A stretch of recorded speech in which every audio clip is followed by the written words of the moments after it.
He hosts the wildly successful Dan Bongino show. It's over on CRTV. So, Dan, what do you make of the fact that the president has called up the National Guard? Texas, New Mexico, Arizona, they're ready to send folks. Iowa, Ohio, South Carolina say we're willing, but then you got Montana and Oregon who say, we're not going to help. Well, the we're not going to help part, Steve, is entirely political. It's not based on national security needs or any law enforcement need. This was not a controversial decision when George W. Bush did it in 2006 or when Barack Obama deployed troops to the border in 2010. It's all politics. Remember, border apprehensions are up. There has been a surge of people trying to get into the country, no doubt.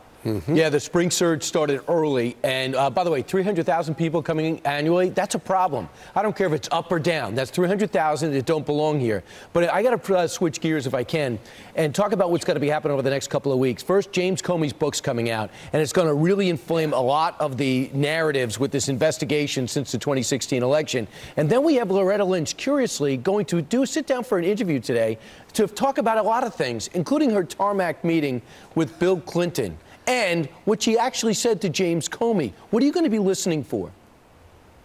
I'll tell you, I'm going to be listening for every word out of her mouth because Loretta Lynch should be talking to a lawyer, and so should Jim Comey. They shouldn't be talking to the American public about book sales and interviews. Brian, I believe they may have some very serious criminal liability on potential obstruction of justice charges based on their handling of the Clinton case. But here's a couple of questions for her. Number one, why did you ask them to refer, Jim Comey that is, to the investigation into the Hillary Clinton issue as a matter? It was not a matter. It was an investigation. And secondly, what did you do to authenticate the information that came in on the dossier? The Department of Justice had a role in that in the Woods procedure. What did she do? What did she know? And when did she know it? She may be in real trouble here. Yeah. And you've got these dueling narratives. You've got her trying to explain on NBC Nightly News tonight her story, her side of the story, and then you got James Comey coming out with his book next week. Neither one of them are under oath on television or in a book, so it will be interesting to see what kind of yarns they're going to spin. Yeah, but they are public statements, and those statements will unquestionably be used later if they tell a different story under oath later on. That's the important part.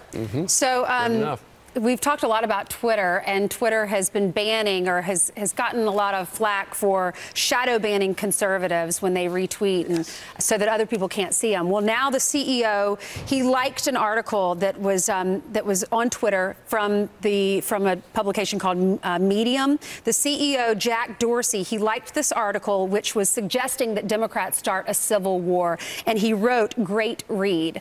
What do you think about that? Yeah, I'm really sick of Twitter. I mean, I have to be there. I'm in the content production arena like Fox is, and I have to be on it. But every minute of it is troubling to me. It is not to steal the liberal snowflake term, it's not a safe space for conservatives anymore. I was banned, guys, from running ads for, quote, inappropriate content. I have no idea what that means. We scoured our Twitter feed. They've never told us what it means. I think PragerU, Dennis Prager's place, had some problem with this too. You know what inappropriate content is on Twitter for guys like me? Being a conservative. That's what's inappropriate content. It's really, I tell you, every conservative out there, start working on an alternate plan because they're going to come after you next. Well, you're not alone. Well, Neil Ferguson of the Hoover Institute came out and said Silicon Valley is embarrassed the role they played unwittingly to help Donald Trump get elected, and they're going to overcompensate in the midterms, and look out. And guess what? It's happening. Yeah, it is happening. Look at that article about Ted Cruz. He has twice the following of Kamala Harris and gets like a quarter of the retweets or something. This is happening, and make no mistake, but be prepared and get ready to build your own platforms outside of the social media space. What is that about? Is it just the left trying to shut up conservatives? It's about committing a thought crime, and that's an allegiance to conservative ideology in a liberal Silicon Valley. That's really what it is. Well, Diamond and Silk, I think, got banned by YouTube because they're unsafe. We're going to be talking to them in about 45 minutes. Dan, thank you very much for joining us today from Palm City down in Florida. Thanks, guys. All right. Meanwhile, 19 minutes before the top of the hour, this Republican congressman is a firm believer in the Second Amendment, but he's coming under scrutiny for pulling out a gun at a town hall. The congressman here to set the record straight next. Plus, our friends Diamond and Silk, silenced by Facebook, as we were just mentioning. The social network says that they are unsafe to the community. Diamond and Silk are going to join us live to